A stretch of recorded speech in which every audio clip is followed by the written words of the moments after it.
Hello everyone, नमस्ते। मेरो नाम चाहिँ काव्य चौधरी हो।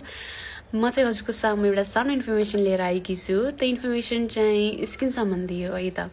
म चाहिँ कुनै स्किन सम्बन्धी डक्टर त होइन, त्यही पनि आफ्नो सानो एउटा एक्सपिरियन्स हजुरको सामु सेयर गर्न गइरहेकी छु। आजभोलि गर्मी निकै नै बढिरहेको छ अनि यो तातो हावाले गर्दा हाम्रो स्किन धेरै नै ड्राई हुने अनि इचिङ हुने अनि डलनेस हुने गर्ने गर्छन् है त।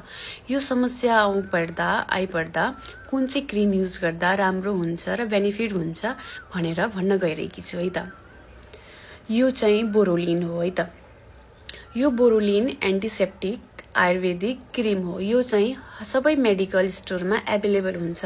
यो चाहिँ धेरै महँगो पनि हुँदैन र यो हाम्रो समस्या आइपर्दा यो युज गर्दा चाहिँ धेरै नै बेनिफिट हुने गर्छ। यो चाहिँ म आफ्नो एक्सपिरियन्स सेयर गर्दैछु हजुर सामु। Bye bye.